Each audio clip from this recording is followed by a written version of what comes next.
Texto para a nossa meditação, Gênesis 41, do versículo 12 ao versículo de número 36.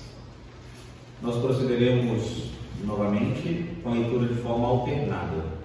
Eu lerei os versículos pares dos irmãos os ímpares, do versículo 12 ao 36, do 41º capítulo de Gênesis. Diz assim a palavra de Deus: Achava-se conosco um jovem hebreu, servo do comandante da guarda. Contamos-lhes os nossos sonhos e ele nos interpretou, a cada um segundo o seu sonho. E como nos interpretou, a si mesmo se deu. Eu fui dividido ao meu lado e o outro foi encontrado. Então Faraó mandou chamar a José e o fizeram sair à pressa da masmorra. Ele se barbeou, mudou de roupa e foi apresentar-se a Faraó. Ele disse: tive um sonho e não há quem me interprete. Ouvi dizer, porém, a teu respeito, que quando ouves um sonho, podes interpretar. Respondeu-lhe José: Não está isso em mim, mas Deus dará a resposta favorável a Faraó. Então contou Faraó a José: no meu sonho, estava eu de pé na margem do Nilo. E eis que subiam dele 7 vacas gordas e formosas à vista, e pastavam no carriçal. Após estas subiam outras vacas, fracas, desdeias, à vista e magras. Nunca vi outras assim dispostas, em toda a terra do Egito. E as vacas magras e ruins comiam as primeiras 7 gordas. E depois de as terem engolidas, não dava paredes da terra devorada, pois o seu aspecto continuava ruim, como o princípio. Então acordei. Depois vi em meu sonho que 7 espigas saíam da mesma haste, cheias e boas. Após elas, nasceram 7 espigas secas e vagas e pescadas por dentro oriental. As 7 espigas mirradas devoravam as 7 espigas boas. Contei-o aos magos, mas ninguém houve que mo interpretasse. Então lhe respondeu José: o sonho de Faraó é apenas um. Deus manifestou a Faraó o que há de fazer. As 7 vacas boas serão 7 anos. As 7 espigas boas também 7 anos. O sonho não só. As 7 vacas magras e cheias que subiram após as primeiras serão 7 anos, bem como as 7 espigas mirradas e pescadas no vento oriental serão 7 anos de fome. Esta é a palavra, como acabo de dizer a Faraó, que Deus manifestou a Faraó que ele há de fazer. Eis aí vem 7 anos de grande abundância por toda a terra do Egito. Seguir-se-ão 7 anos de fome, e em toda aquela abundância será esquecida na terra do Egito, e a fome consumirá a terra. E não será lembrada a abundância da terra, em vista da fome que seguirá, porque será gravíssimo. O sonho de Faraó foi dúplice, porque a coisa é estabelecida por Deus, e Deus se apressa a fazê-lo. Agora, pois, escolha Faraó um homem ajuizado e sábio, e o ponha sobre a terra do Egito. Faça isso, Faraó, e ponha administradores sobre a terra, e tome a 5ª parte dos frutos da terra do Egito, nos 7 anos de fartura. Mas cumprindo os administradores toda a colheita dos bons anos que virão. Depois será debaixo do poder de Faraó, para mantimento na cidade sem Jeová. Assim, o mantimento será para abastecer a terra nos 7 anos da fome que haverá no Egito, para que a terra não pereça de fome. Amém. Somente até aí, meus irmãos. Feche seus olhos, vamos orar, vamos pedir a Deus que fale aos nossos corações. Santíssimo Deus, bondoso Pai, nós acabamos de ler a sua palavra e agora nós clamamos, fale aos nossos corações. nos capacite a verdadeiramente compreendermos o que aqui está escrito, para que não apenas, ó Pai, as nossas mentes sejam direcionadas a entender, mas os nossos corações também a cumprir. Nos capacite, Senhor. Em nome de Cristo Jesus, que nós oramos e agradecemos hoje e sempre. Amém. Amém. Eu não sei se você já ouviu o termo plot twist. É um termo muito comum no meio cinematográfico, porque ele é utilizado para dar uma reviravolta, mudar radicalmente o rumo de alguma história. Ele é muito comum em filmes de suspense, em filmes de drama e em filmes de terror, porque eles vão trazer um elemento novo para a história, uma surpresa que aqueles telespectadores que estavam acompanhando atentos não conseguiram nunca imaginar. E através dessa quebra de expectativa, o diretor consegue trazer uma informação nova que estava escancarada, mas ninguém conseguia ver, e ao mesmo tempo dar o tom adequado que ele desejou desde o início para o filme. E nessa oportunidade, meus irmãos, eu quero levar os queridos a vermos através da vida de José como que em todas as nossas vidas, em todas as partes da nossa vida, nós temos reviravoltas, plot twists, que nos mostram como tudo está debaixo da direção do nosso bondoso Deus. Todo plot twist em nossas vidas é parte da direção da hábil mão do nosso Senhor. E eu quero levar os irmãos a meditarmos um pouco a respeito disso. Nosso último sermão, capítulo de número 39, nós paramos na parte na qual José foi lançado no cárcere. E então ali ele ficou por um bom tempo, até que chegou ali o padeiro-chefe e também o copeiro-chefe de Faraó. Os dois tiveram sonhos e contaram a este jovem, que então interpretou o sonho de cada um de forma individual e fez um combinado com cada um deles. Olha, depois que tudo isso passar, não se esqueça de mim, tá ok? Tá ok. Então, o padeiro-chefe, como José tinha interpretado, foi enforcado. E o copeiro-chefe, como José havia interpretado, foi restituído ao seu cargo. O que morreu não tinha como lembrar de José. E o que recebeu a bênção esqueceu-se completamente da vida deste rapaz. Então, mais uma vez, José foi abandonado, mesmo tendo feito tudo certo. E nessa oportunidade, meus irmãos, nós chegamos então ao capítulo 41. Um capítulo bastante conhecido dentro do livro de Gênesis e que vai nos ensinar uma mensagem maravilhosa nessa oportunidade. A providência divina sustenta o cristão. E nós vamos ver através do texto alguns meios pelos quais a providência divina sustenta o cristão. Começando nos versículos 12 a 14, nós temos através da direção de Deus. Eu não sei se você já teve a oportunidade de dirigir um carro com direção mecânica. Se você nunca teve esse privilégio, vou te narrar mais ou menos como é que funciona. A direção é muito dura, então você precisa de um pouco mais de força para realizar as manobras mais simples. Você precisa colocar um pouquinho mais de força. O pessoal até brinca que substitui a academia, né? O pessoal que dirige mais fica com o braço mais forte, mais rígido, porque você precisa colocar mais força para fazer as manobras menores. Felizmente, hoje eles inventaram uma direção elétrica. Uma direção que é tão suave, mas tão leve, que um bebê consegue virar o volante do carro com toda a facilidade do mundo. Principalmente se ele estiver parado. Fica bem levezinha mesmo. Consegue virar aquilo ali. E é diante disso, meus irmãos, que os nossos versículos que acabamos de ler nos falam sobre algo maravilhoso a respeito dessa direção de Deus. Nós vemos a suave direção do Senhor na vida de José. Depois que ele interpretou os sonhos do padeiro-chefe, do copeiro-chefe, e que o copeiro-chefe foi restituído ao seu cargo, passaram-se 2 anos. José foi esquecido por este homem durante 2 anos.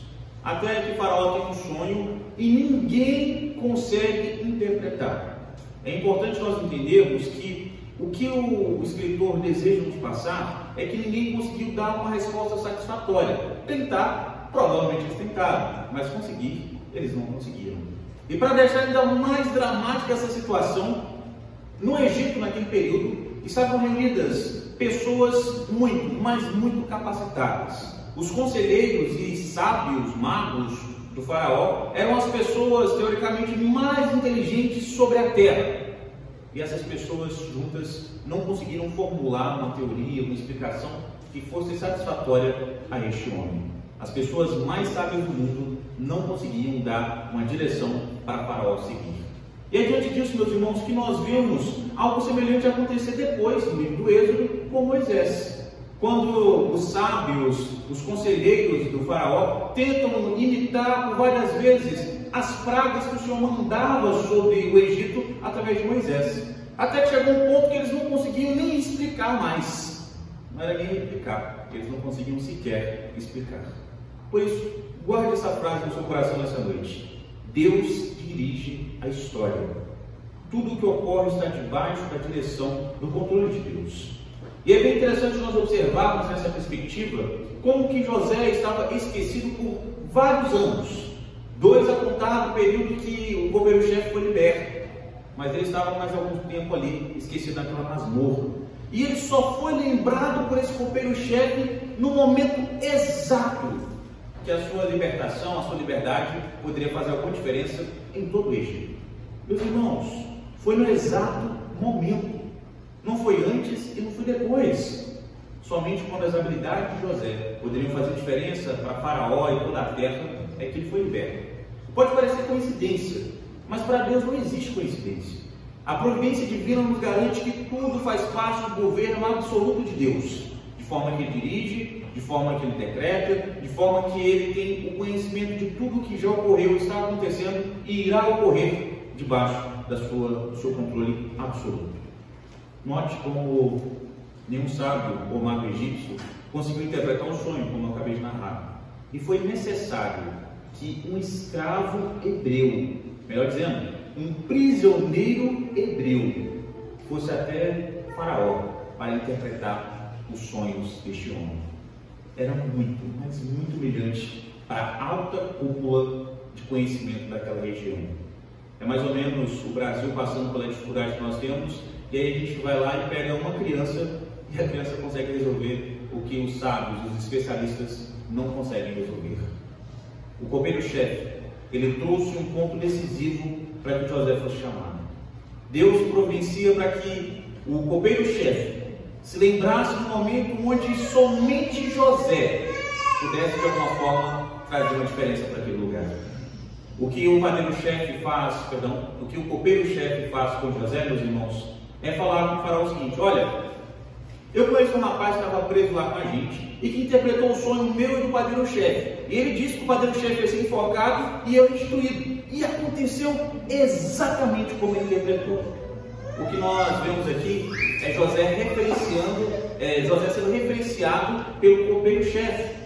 Eu não sei você, mas eu tenho o hábito de fazer isso. Sempre que eu vou em algum lugar e procuro algum profissional, se esse profissional faz um serviço decente e por um preço justo, eu passo a referenciá-lo. Se alguém perguntar, você conhece um mecânico que pode fazer tal coisa? Conheço um muito bom, é da minha confiança. Conhece algum lugar que pode comprar tal coisa? Conheço um lugar, é da minha confiança. Pode ir lá que eu garanto. Isso é referenciar. O copeiro-chefe, ele garantiu a Faraó que tudo aquilo que José interpretava acontecia. Então o Faraó falou assim: poxa, vamos lá, né? Se o rapaz interpretou de outras 2 pessoas e deu certo, comigo também vai dar certo. E é interessante nós observarmos como que Deus controlou todas as coisas, meus irmãos, para tratar o coração de José, para ele se tornar mais maduro, e ao mesmo tempo para fazer com que no momento que nenhum ser humano pudesse resolver, o poder de Deus, através da vida de José, resolvesse a situação. O faraó teve o seu sonho interpretado. Imagine só, vai que a habilidade de José fosse outra coisa. Vai que o faraó nunca tivesse um sonho tão absurdo como esse. Vai que várias e outras situações pudessem acontecer, igual o doutor Destino, né? Ele vai lá e fica vendo várias possibilidades na sua cabeça, até encontrar uma que fosse possível acontecer isso, e a combinação exata é essa. O sonho absurdo de Faraó e a capacidade de interpretar sonhos de José. No momento adequado, Deus providenciou tudo. Deus controlou tudo para que no momento adequado José fosse chamado. Meus irmãos, pare e pense o quanto José teve que esperar até se apresentar diante de Faraó. A contar pelo tempo que ele ajudou o copeiro-chefe a se libertar, 2 anos, preso, injustamente.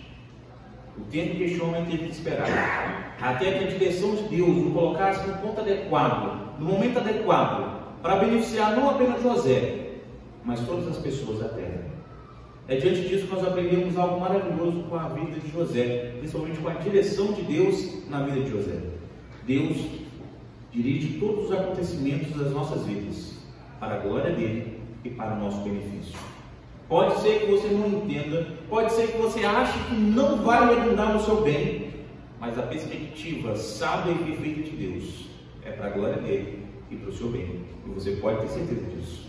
Por isso, meus irmãos, nós precisamos parar de tentar controlar nossas vidas na nossa débil direção mecânica que a gente mal consegue virar e começar a observar para onde Deus tem nos dirigido, com sua suave direção, nos mostrando o que é bom, perfeito e agradável para as nossas vidas. Isso não significa que você não vai ter mais responsabilidade sobre as suas escolhas, sobre os seus planos, sobre os seus trajetos, sobre aquilo que você traça para a sua vida. Mas isso significa que os seus planos, quando eles são colocados em primeiro lugar na presença de Deus, eles tendem a ser mais fáceis de serem executados se forem da vontade do Senhor. As coisas ficam mais leves, as coisas ficam mais simples. A situação complicada pela qual você passa hoje pode estar totalmente complicada para você, mas está debaixo do controle de Deus. Você não está perdido, você não está desamparado, você não está abandonado por Deus. Só não está no tempo certo ainda. Você ainda está no antes. Você ainda está no durante, né? Tem o depois. Nós temos que aguardar.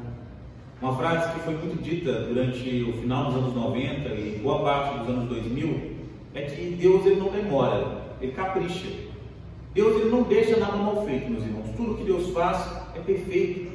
A única coisa imperfeita que pode ocorrer em nossas vidas é as nossas vidas. É a única coisa imperfeita. Da parte de Deus, tudo é perfeito. O que você tanto quer e não ocorreu na sua vida ainda, pode ser que nunca ocorra. Deus pode prover que nunca ocorra. Ou Ele pode abençoar para que no ponto futuro ocorra. Independente da resposta de Deus para a sua petição, para a sua situação, saiba que é o melhor para a sua vida e é para a glória de Deus. Cristo ofereceu-se por nós, meus irmãos, para que nós não pudéssemos apenas esperar um futuro, mas que nós tivéssemos um presente, debaixo da direção, debaixo da condução do nosso Senhor, o guiar do nosso Deus, em prol das nossas vidas. Por isso, assim como o Salmo 37 nos diz, entregue o seu caminho ao Senhor, confia nele e o mais ele fará.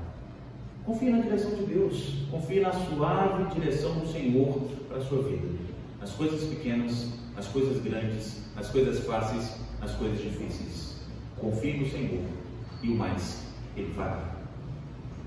Além disso, nós podemos ver mais um meio pelo qual a providência divina sustenta o cristão, nos versículos 15 a 32, através da sabedoria que ele nos dá. Eu não sei se você já teve a oportunidade de conversar com alguém sábio de verdade, com alguém que você conversa e você fica assim, poxa, da onde que ele conseguiu pensar nisso? É muito, muito além do que eu poderia pensar. Hoje, há uma confusão muito grande entre sabedoria e conhecimento. Conhecimento todo mundo tem conhecimento. Existe conhecimento útil para uma situação e inútil para essa mesma situação. Mas todo mundo tem conhecimento, ninguém é burro. Isso é uma mística que não tem como perdurar. Todo mundo tem conhecimento para algumas coisas específicas, mas tem. Agora, sabedoria não é todo mundo que tem. Sabedoria consiste em saber usar o conhecimento. E aí que está, porque no Brasil muitos que se formam às vezes não conseguem atuar adequadamente na sua área, porque tem muito conhecimento, mas na hora do vamos ver não conseguem colocar em prática. A diferença entre sabedoria e conhecimento é que conhecimento é juntar informação e sabedoria é saber usá-la. E é diante disso, meus irmãos, que nós vemos aqui no nosso texto a importância de nós termos sabedoria e de como nós recebemos ela do Senhor. José foi trazido às pressas à presença de Faraó, como o texto nos narra. Ele foi tirado o mais rápido possível da masmorra, mandaram barbear ele, mandaram dar um banho, trocar as suas roupas, para que ele pudesse então estar diante da pessoa mais importante da terra. Meus irmãos, a pessoa mais importante da terra estava desesperada, ao ponto de buscar ajuda em um escravo hebreu. Era a última esperança dele. E ele então não teve nem tempo de se preparar intelectualmente para estar à frente de Faraó. Ele nem sabia por que tinha sido chamado. Então Faraó recebe José. Mas antes de chegar contando para José o seu sonho, ele começa a perguntar: mas peraí, se eu ouvi falar que você consegue interpretar sonhos, você consegue mesmo? E então ele recebe de José uma resposta que o José, no capítulo 37, nunca quer dar. A capacidade não está em mim, é Deus que proveu. A resposta favorável a Faraó virá do Senhor.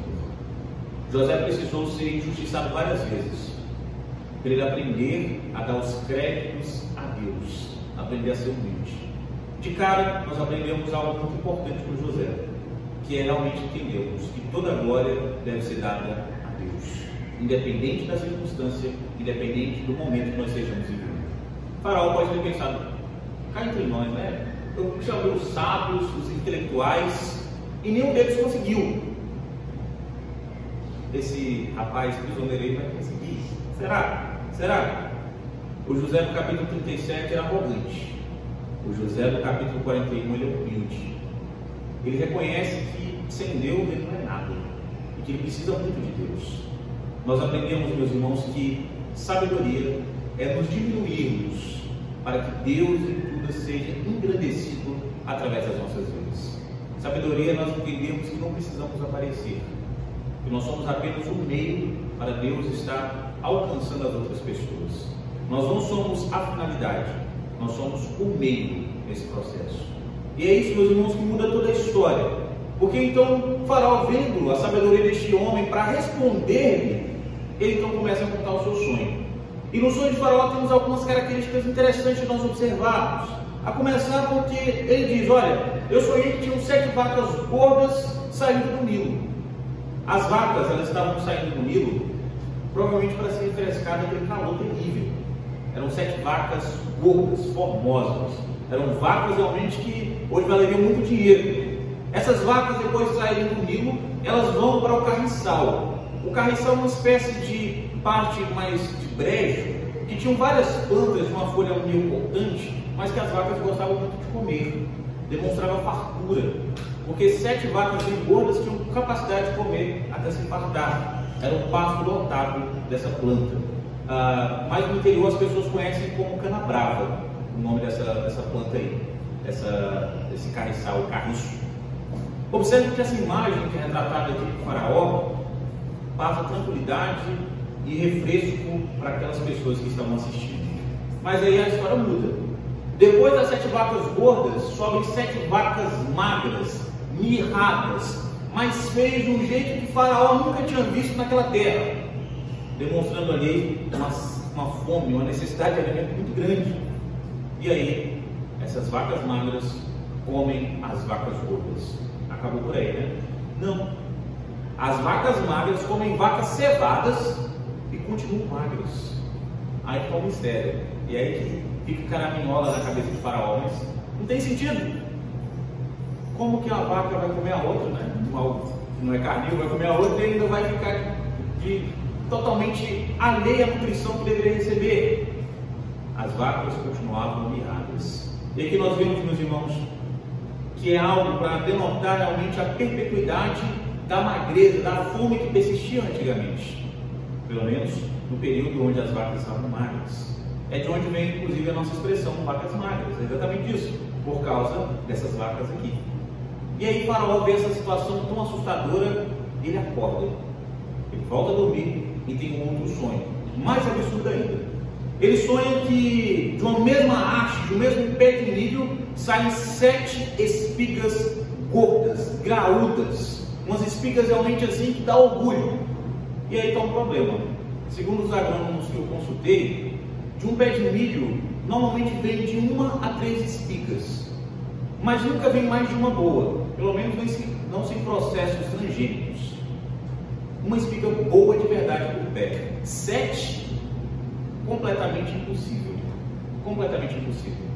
E aí, para ficar mais absurdo, de outro pé nasce 7 mirradas. Se é impossível vir uma só boa, 7 ruins por pé é complicado. Mas 7 espigas comerem outras 7 espigas, aí realmente não tem sentido nenhum. É um sonho, né? Não tem sentido nenhum. E é onde José ele é usado por Deus para dar uma resposta a Faraó. essas espigas mirradas, elas estavam queimadas. O texto nos narra como crestadas, sapecado. O termo que a gente usa normalmente é sapecado. Por que elas estavam sapecadas? O texto nos diz que é em razão do vento do Oriente, que era um vento que vinha do leste do Egito e que ou trazia tempestade ou sapecava a plantação. Era um vento que só fazia isso, só trazia prejuízo. E então o faraó, ele necessitava de uma resposta. Hoje é muito fácil a gente dar a resposta para Faraó, né? Todo mundo está aqui e falar, olha, 7 vacas gordas aí, eu acho que é 7 anos de abundância. E as 7 vacas magras eu acho também que é agora ao contrário, 7 anos de muita fome, muita seca. Todo mundo aqui conseguiria dar uma resposta para o Faraó. Mas sem a interpretação de José, ninguém conseguiu. Ninguém. O número 7 na Bíblia, ele é usado de forma simbólica para demonstrar completude, para demonstrar realmente algo que está perfeito, que está preenchido. Por isso, o número 7 aqui, assim como é Apocalipse, tem um significado especial. E é exatamente dessa forma que José pega para mostrar para ela, olha, vai ter 7 anos de fome, mas antes disso, vai ter 7 anos de produção além do que a gente pode comer, mas de abundância mesmo. Serão 7 anos de muita fartura, procedidos de 7 anos de tanta fome, que o povo não vai nem lembrar o que era ter fartura mais. Difícil, né? 7 anos que o pessoal não vai nem se lembrar do que é ter fartura. O faraó era tido como Deus naquela comunidade. Era um Deus menor comparado a Anubis, por exemplo, mas ele recebia desses deuses maiores o poder para fazer o Nilo encher, transbordar e então deixar o solo totalmente fértil para se plantar. Se Faraó estava preocupado e estava sendo avisado que ia ter fome, ele tinha que fazer alguma coisa. O Deus falho daquela nação recebeu do Deus verdadeiro através de José a instrução do que ele deveria fazer, não apenas pela sua nação, mas por toda a terra, para se preparar para os dias terríveis que viriam. E assim, meus irmãos, José foi usado para abençoar não somente o Egito, mas toda a terra. E todos nós, através de Cristo Jesus, meus irmãos, somos usados por Deus para avisarmos ao mundo que a fartura que eles acham que é o que sacia as suas vidas vai acabar. E não vai acabar só por 7 anos, não. Vai acabar eternamente. E somente aqueles que verdadeiramente estiverem encontrados com o nome no livro da vida poderão experimentar a abundância que nunca se acaba. Experimentar da fartura que o Senhor nos dá, não de forma física somente, mas principalmente de forma espiritual. E assim como José avisou a Faraó, nós também somos avisados. Deus prometeu e Deus se apressa em fazer. Não se engane, meu irmão. Nós precisamos de sabedoria para vivermos o mundo no qual nós vivemos e ao mesmo tempo agradarmos a Deus. Com sabedoria, você consegue estar no Egito sem ser contaminado pela instrução do Egito. Com sabedoria, você consegue estar até mesmo na prisão e ter capacidade de usar o seu conhecimento para beneficiar as pessoas que estão ali. Sabedoria, parte da providência de Deus para nós lidarmos com situações difíceis. Quer ser sábio? Aprenda através da palavra de Deus. O livro de Provérbios nos ensina muito a respeito de como sermos sábios. Clame ao Senhor para te dar o conhecimento e te dar a capacidade de gerenciar este conhecimento. E por último, mais ou menos importante, nós temos o terceiro meio pelo qual a providência divina sustenta o cristão, através da administração. Os versículos 32 a 36 nos mostra isso. Eu não sei se você já reparou, mas a gente pode separar as pessoas de 2 modos. Pessoas que são boas para a administração e pessoas que são ruins para a administração. Eu já compartilhei com os irmãos que o meu pai se encontra no segundo grupo. Pessoas que são terríveis para a administração. Na cabeça do meu pai não faz muito sentido equilibrar gasto com receita. Ele acha que entra e está saindo valor, vai chegar mais, vai dar certo, no final vai fechar. Não fecha. Todo mundo sabe que desse jeito não fecha. Se você gasta mais do que você recebe, você vai ficar devendo. É assim que funciona. E se você tem alguma empresa, por menor ou maior que ela seja, o princípio é o mesmo. Se você gasta mais do que você recebe, vai falir sua empresa. E é por isso que aqui, meus irmãos, nós vimos algo muito importante sendo ensinado através de José mais uma vez. A boa administração é parte da providência de Deus para as nossas vidas.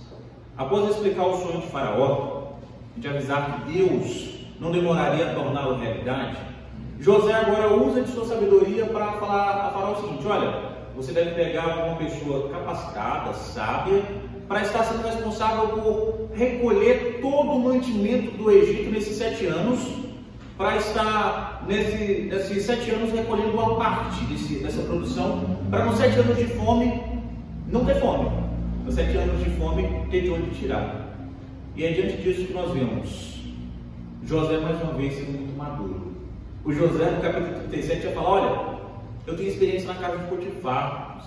Assim, não sei se você já pensou em alguém aí, mas se não tiver ninguém, pode perguntar para Potifar lá. Eu administrei bem a casa dele, fiz render os negócios. Então, assim, sem querer, né? Nada demais, mas se você quiser, estou disponível. José já está mais maduro, ele já reconhece os seus limites. Ele diz: Faraó, escolha alguém sábio e capacitado.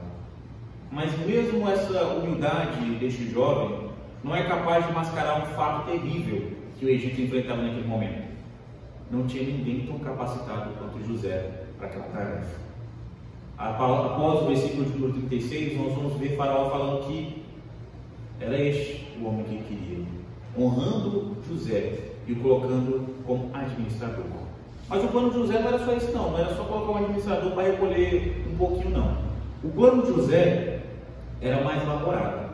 José entende que ele deveria estar pegando uma pessoa sábia, sendo colocada sobre todo o Egito, mas alguns outros para servirem a ele. Era um administrador sênior e agora uns administradores menores, que deveriam fazer valer a instrução desse administrador maior.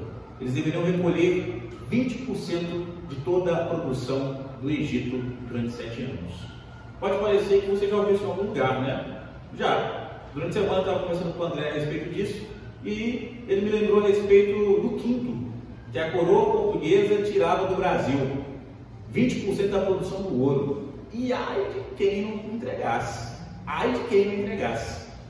Era injusto. Não, e muito. É doido. A gente foi roubado na cara limpa, né? Portugal roubou muito para o Brasil, né? Podia devolver um cada aí, né? Ajudava bastante. Mas aqui não era roubo, meus irmãos. Aqui José estava sendo usado para estar durante 7 anos provendo 20% para estar alimentando não só o Egito, mas a circunvizinhança durante 7 anos. Parece que não dá, né? Não bate a conta, né? Por que só 20% durante 7 anos? Meus irmãos, na verdade, quando o administrador é bom, esses 20% de 7 anos dá até para mais de 7 anos. Basta saber o quanto a pessoa precisa comer para ela não morrer de fome. José estava provendo não apenas para o Egito. Depois a gente vê que ele provê até para as comunidades ao redor, a ponto de comprar muitas e muitas pessoas como escravas para o Egito, de onde o povo hebreu, inclusive, vira escravo. E aqui nós temos José explicando a Faraó: vai ter um administrador maior e administradores menores para fazer valer a palavra desse administrador maior. É mais ou menos o que ocorre no Brasil com os impostos do governo, que são fiscalizados diretamente pela Receita Federal. E ela encontra quem não está cumprindo o que é para cumprir e dá um jeito de fazer cumprir, né? Nem que seja na marra. É para fiscalizar mesmo. Aí você pensa: poxa, mas isso aí da Receita Federal, dos impostos do governo, é tudo muita roubalheira, é muito injusto, então o de José também era? Não.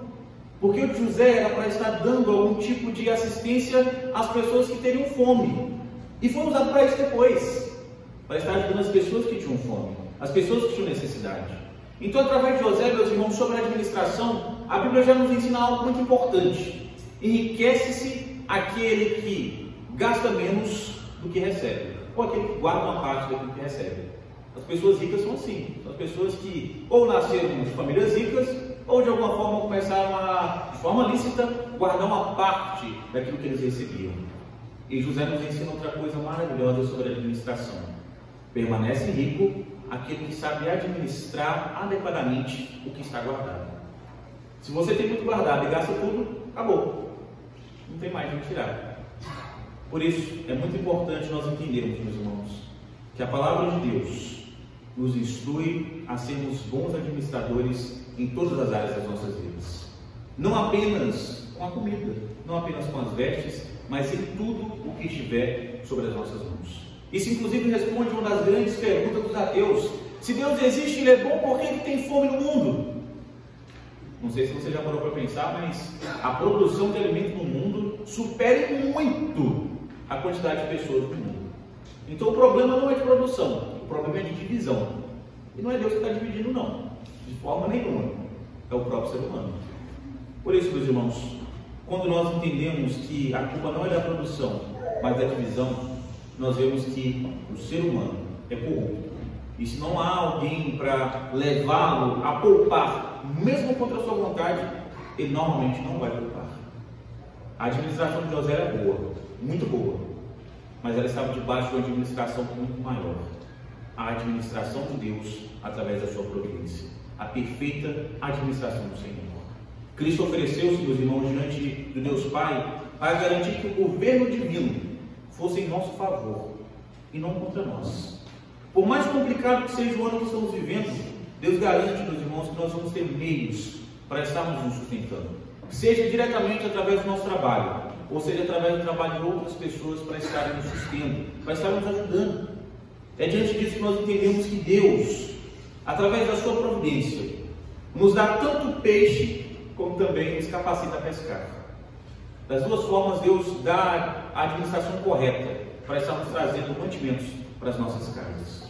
Por isso, algo que nós devemos desde já colocarmos em prática, meus irmãos, é a compreensão de que a administração é parte da providência de Deus para as nossas vidas.